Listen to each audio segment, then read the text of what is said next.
Greetings, friend. Craig here on the third floor. Welcome to another episode of Third Floor Wars Tabletop Talk, a podcast devoted to analog tabletop gaming.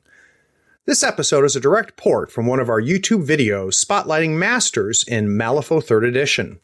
Be sure to check out our YouTube channel by searching on YouTube for Third Floor Wars. That's 3 words, no numbers, THIRD. Enjoy! Howdy, folks. Craig and Ray here on the third floor, and we're going to talk about how to hire a crew.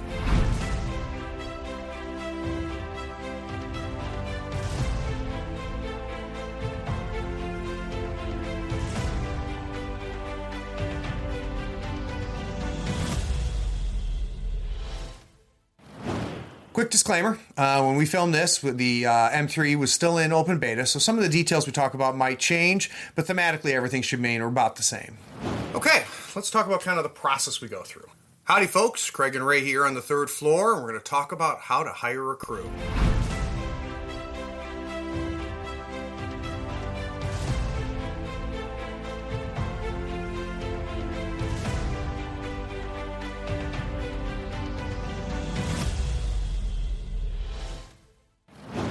Quick disclaimer, when we filmed this, the M3 was still in open beta, so some of the details we talk about might change, but thematically everything should remain about the same. Okay, let's talk about kind of the process we go through. So, you and I have decided to play a game of Malifaux 3rd Edition, and we have already... Decision. Yeah, that's right. And we've already determined the pool of what strategy we're going to play, the pool of schemes we're going to pick from. We already know what the deployment's going to be.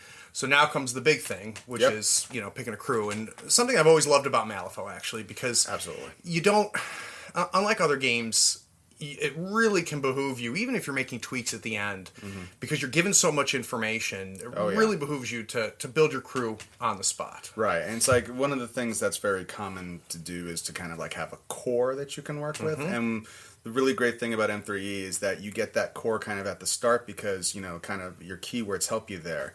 But having that core and being able to flex that to address what you're dealing with is it's one of the great draws of Malifaux in general. I agree. So let's kind of talk about the process. So the first thing is you would pick a faction, I would pick a faction, we would declare factions. Right. So the first thing that I know is I know what faction you're going to play. Yep.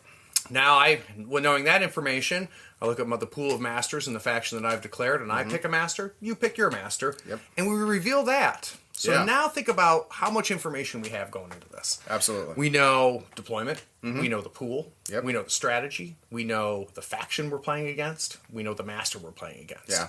So now we're going to hire the crew. Right. And the really important thing about this is like we mentioned just a minute ago with the M3 keyword thing. Knowing the master means you know the keyword. Right. And that just opens up a world of possibilities because it's a skill cap too. Cap too, because knowledge of the meta, knowledge of keywords in general becomes important. And that's always been important in editions of Malifaux is knowing what your opponent does. It's really important about any war game you play. Yep. Knowing what your opponent can do gives you a leg up. And this is taking that to the next level because not only do you know what faction you're playing, which gives already kind of an identity, like, Neverborn are going to be not as ranged heavy, 10 Thunders are going to be highly mobile, stuff like that, Reses are going to have a bunch of hard to wound type things, stuff like that. You get general feels of what people are going to be playing when they declare that faction. But once you know the master... there's a world of difference between playing against, for 10 Thunders, a Yoku Hamasaki versus, say, a Shenlong. Or in playing, even more extreme examples would be like in Neverborn, if you're playing something like Nekima. Right. Or Nekima, for those who pronounce it that way. Her crew is just a murder machine versus something like Pandora, which is a completely different style you're going to have to deal with. Now, the one thing that I do like, though, is, in previous editions of the games, how much knowledge you had of other models really could make a big difference. I mean, granted, you and I would play and I'd say kind of, what does this model kind of do? And, anybody who's a decent guy or girl is not going to do gotcha stuff. But gotcha stuff happened in Malifaux. It has to. I think at first I thought, this could get even more complicated with the newest edition. But the more I think about it now, it's not... really have a better sense of what the crew's going to do when you hear the master. So it's not a matter of I need to learn, all 70 models in the 10 Thunders faction. No. I just need to know really kind of get an idea of what the 7 different keywords are. Right. And kind of what to expect when I see them. Yeah, and that's something that from a design perspective is a fantastic decision because for those who may not have been exposed to Malifaux 3rd edition yet, and you really should expose yourself. It's a great edition of wargaming. Each keyword has some unique capabilities that are only for that keyword. Right. And that means that even if you don't know what any of the models do, you can still have an overall idea of what the keyword does. Yep. And that's just money for people who are trying to get into the game, and even for people who just want to play at a slightly higher level than casual. Yep. They want to start going to tournaments. They want to dip their toes in that competitive water. It's not quite as devastating as it used to be, because if you see like a Parker crew and you know that Parker's keyword is that they all have running gun, and they all have gunfighter, so they're all going to be charging and shooting everywhere, like you already have some good information there. And you just need to fill in a couple of extra little blanks, and you can make some intelligent decisions on how to build your crew from that alone. So let's talk about the restrictions. Yeah. So again, to bring us where we are now is we've already picked our pools, we've got our strategies, we've picked our masters, we know what each other's masters are. Mm-hmm. The first thing is that I have the ability to hire anybody, any model that has my keyword for their cost. Yes. And that's regardless of faction, right? It is regardless of faction. There's a couple of Marcus, the dual faction masters come to mind specifically here, like your Jan Lo, your Marcus. I think Hoffman's also dual faction. Those really come to mind because they dip so heavily into their pool. Mei Fang, and there's a couple of like satellite models, like Yoku from 10 Thunders. She has like Hinamatsu, who's a Neverborn model, but it's the only one that she gets access to. And there's a couple of keywords that do that have access to random models from another faction, and it's a good thing to just scan through the faction models for those keywords, because every now and then you see an outlier that's like a really, really good model. Like again, 10 Thunders, just because it's the I know the best. Asami has a Bayou model in the Akaname that is a fantastic little scheme runner that if you don't look for those external models can kind of, you're missing out on a tool in your toolbox. Right. But by and large, though, it's pretty self-contained, and that's fantastic because you pretty much know, like, there might be one extra model here. If I'm a dual faction, I've got them split, but your keyword's your keyword. And that just kind of is an awesome thing. And I get them at cost. Yeah, you get them at cost. Yeah. If you're an athlete, you know the greatest motivator of all is the fear of letting your teammates down.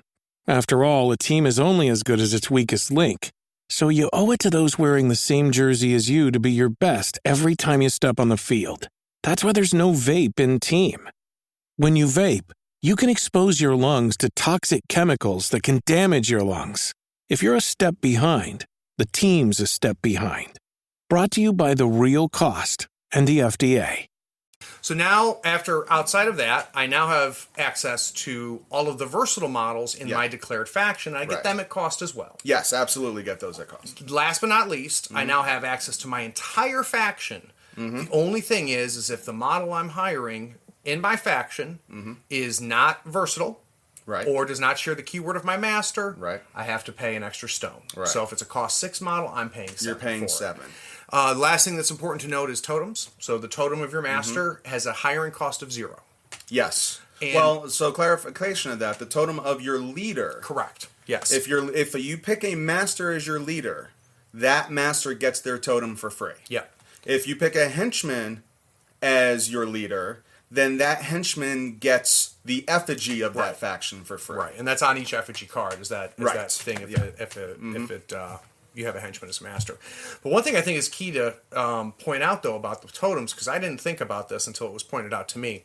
It's not that you get your totem for free. It's that the totem of your master has a 0 hiring cost. So for totems that are like you have 2 or 3 of them, Right. I could hire them, right? So, for example, I'm a resurrectionist and play Rezzers and love Reva. Right. I could bring in 2 corpse candles. Yeah, they at no cost. They're same thing with like Shenlong, who gets aspiring students. He gets 2 aspiring students. And then on the flip side, you have stuff like Dreamer, who gets Lord Chompy Bits, who like on his own would be like an 8 stone model, and you're getting it for free. Yeah, and that's something that they did that's kind of actually that's really intelligent in some of their design. Is that you have some masters that cost a little less, but their totems are big, gnarly henchmen like Lynch and Dreamer. And then you have some masters that are like really like hardcore masters, but their totem, they have a couple like little totems. Yeah. And so it's really cool how they balance that out. I agree. So quick recap. You choose your faction. You declare that. You choose your master. You declare that and reveal that. You then hire your crew. Anybody with a keyword, regardless of faction, you can hire at cost. Anybody within your faction that's versatile, you hire at cost. Yep. And then any model in your faction that is not versatile, doesn't share your keyword, you can hire at a +1 stone. At a +1 stone cost. Now, we have 50 stones to work with. Yeah, a lot of The stones. master doesn't cost us anything. Nope. The totem doesn't cost us anything. So Nope. we've got 50 stones. Right. So slowly we're going to build our crew up. What's key, though, is what we leave off, right? We're probably not going to ever go all the way to 50. So I want you to talk about that. So Soul Stones has always been a really big thing in Malifaux, and for those who may be new to the edition for Malifaux, it's one of the many resources you have access to. You have your model's your resource, the Fate deck is a resource, and then Soul Stones is a resource. And that's resources, one of the few flux resources we have where it can be spent on a variety of things. And in the case for 3rd edition, it's a really good idea to to look at what you're doing with your crew and determine like how much do those stones matter, how much do those extra stones matter, because there's several things you can do with them. Just really briefly, you can stone for more cards during the draw phase. Yep. Every stone you spend, you get to draw 2 cards, pitch 2 cards. So it's card cycling through your deck if you've got a bad hand. So that's really important. There's damage prevention. If your model that can spend soul stones gets hit, after the damage flip, they can spend to try to prevent some of that damage. And again, it's you spend to flip the prevention, then you can spend additional stones to increase that prevention. So even just from those 2 abilities alone, you can see that there is a benefit to having more than just 1 or 2 stones. And that's not even getting into being able to stone for positives, putting your opponent on negatives, and then stoning for suits. Which some models, some masters and henchmen cannot use the triggers on their cards without stoning for a suit. So it's like, it's really important. Or if you're playing a summoner, you've got to get that summon off, and if you don't pull the suit you need to get your summon off, what are you going to do about that? So stones are a really, really valuable resource, and not having them allocated at the beginning of the game, it's up to you to determine how many of your 50 soul stones you're going to put in there, up to 10. Yep. And making an educated decision on how you're going to go on that sliding scale is really important. I've played with as few as 2 soul stones. I've played with as many as 10. And it radically changes some masters to do that. And what's nice about that is you get the balance, right? So if I go full 10 soul stones, I'm only got a 40 stone crew. Right. And that could matter. That could definitely matter. It's the same as if I have to walk in with 48, 49 stones worth of crews and upgrades. Right. Then I've only got 1 stone to work with. Yeah.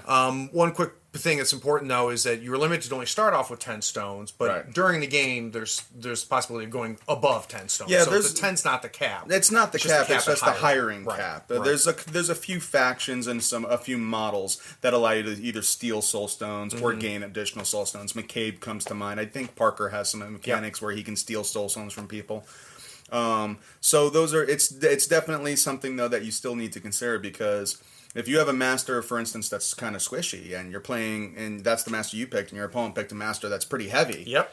Well, maybe you want some more stones and 1 less model, because, hey, that Scheme Runner is nice to have, but being able to take some damage prevention flips on a min 3 beater, that might be more important. And also, I would imagine, too, that the pool is going to impact that as well. Oh, absolutely. If the pool is such that keeping your henchmen and masters alive is going to make a huge difference, then I think you need to think about I think you got to bring some stones in. I think a safe number right now, just from preliminary play, I've played a lot of beta games, safe is still in the 4 to 6 range. If you don't know what you want to do with your stones, 4 to 6 is still pretty safe. Yep. But I really do encourage, like, with the ability to stone multiple times for cards and multiple times for damage prevention flips, taking all the information we're getting, and putting a little bit more thought than just, if I have 4 to 6, I'm okay. Like, see if 8 might work for you. See if 3 might work for you. You know, give it some flux. I think experience is going to matter here. Absolutely. Even if you're a veteran of previous editions of the game, I think it's changed enough that you really are going to have to experiment. Absolutely. And it's like, I used to think one of our local meta players I've played a lot, he was always taking 8, 9, 10 stones. I was like,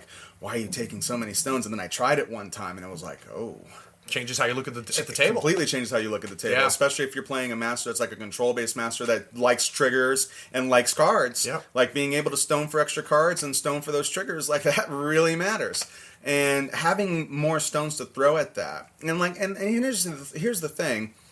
The thought process is like, well, if I spend all these stones on stones, then I'm sacrificing my model count. But remember, we have pass tokens. Right. So it's not as big a hit as you might think to go from 7 models to 6 models. It's not as big a hit. Yeah, quantity mattered a lot more in previous editions of the game. I feel that is accurate, and it's on quality of selection as well. Yep. Like, you know, if you're going after this one model, and like we're talking restrictions, and we're going after a couple of models that are out of keyword, that's a couple of stones. So maybe you don't do that as often because you need to buff up your cash a little bit. Yeah. But maybe you do, because I think that's going to be a big trap people are going to have to deal with, is when do I hire out of keyword versus not? Because there's definitely some models that are almost auto takes for me in some of the factions I've been playing that are out of keyword, and it's like, I don't care if you're in keyword or not, that model's coming with me. Sure. And you just got to pay that tax. But so the last little bit, things you can spend stones on are upgrades. So every faction has a pool of upgrades, and any model can get up to one upgrade. During hiring. Yep. And I think most, if not all of them, are 2 stones. I think all of them are 2 stones. There's a couple of outliers from like Killjoy, for instance. When he deploys, he puts out like 0 stone upgrades, but that's not a part of the hiring thing. The hiring ones, I believe, every faction has 3. Mm-hmm. They're all 2 stones. I think they're all plentiful too as well, which means you can only have 2 copies of each upgrade out. All of them have a minion buff, and then the buff every other model, all models is part of it, and any model can take